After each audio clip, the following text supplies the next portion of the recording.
I walked into the courtroom 27 minutes late.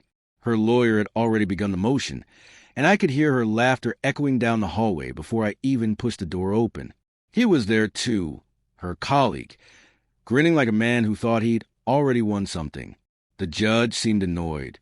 My seat was empty, and her side was filled with a quiet confidence, as if my absence meant everything. I didn't say a word when I entered. I simply handed a folder to the bailiff, my eyes locked on hers. The laughter stopped. They had no idea what was inside that folder, but I did. It was a slow, deliberate end of their performance, a performance that had started 3 months ago. It began the night. I found a wine glass that wasn't mine, its rim smudged with lipstick, alongside a receipt for a hotel she had sworn she never visited. Rachel and I had been together for 12 years, high school sweethearts who had built everything from the ground up, her house, my business, her career. We had promised each other we'd be different, not like the others whose love faded after the vows. She had convinced me that she loved photography, that she enjoyed capturing fleeting moments before they disappeared. I should have paid more attention to the way she said it. It started with late nights, dead phone batteries, work trips that didn't quite add up. She changed her perfume, started wearing makeup for Zoom meetings. I told myself not to overthink it. After all, isn't that what trust is about? But trust is a strange thing. It doesn't disappear overnight. It erodes quietly like rust eating through steel. Then came Ethan, her business partner, a man with too many smiles and hands that lingered just a little too long. I watched them, not because I doubted her, but because her eyes stopped looking at me the way they once did. The night I came home early, her car was there, the lights dimmed, and a song I didn't recognize played softly from the speakers. Jazz. Something she had once told me she hated. Their clothes led in a trail toward the bedroom I had paid for. I didn't burst in. I stood outside the door and listened. Her laughter, his voice, the silence between their whispers. I didn't cry. I didn't yell. I just walked out, drove to a diner, ordered black coffee, and stared out the window for 2 hours. Then I made a list, not of what I had lost, but of what they would lose. I began to disappear emotionally. Quiet, agreeable, patient. I told her she was right more often, gave her space. She mistook it for distance.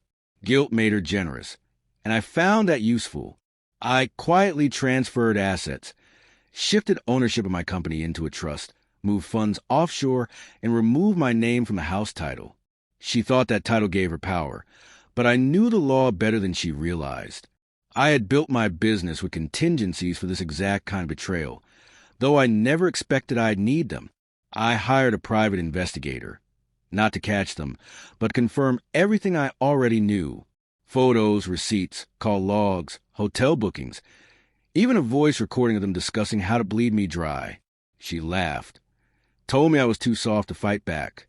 I made digital copies of everything, dozens, uploaded the drives across 3 continents, dead man switches in case they tried something clever. Then I filed for divorce, letting her think it was her idea. She served me papers first, like she had won, and told me to leave the house. I did, but not before removing everything of value.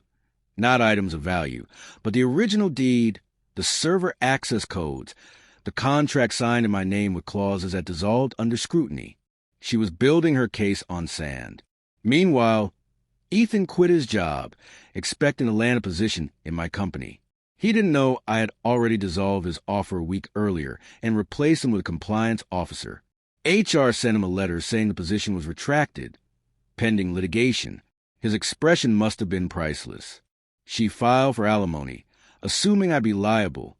But my declared income showed losses, loans, debts, liabilities, legal, recent, and all hers now. She thought she had married a man she didn't understand, a strategist. The night before the hearing, I sent her lawyer a dossier, evidence of infidelity, financial misrepresentation, and my favorite, a notarized statement from Ethan's ex-wife, detailing how Rachel had coached her to lie in court before. I showed up late on purpose, letting them think I was broken, cornered. Then I dropped the folder and watched the color drain from her face. The judge flipped through the pages slowly. Her lawyer stammered. Ethan tried to speak, but was told to sit. Rachel didn't say a word. I did, just one sentence.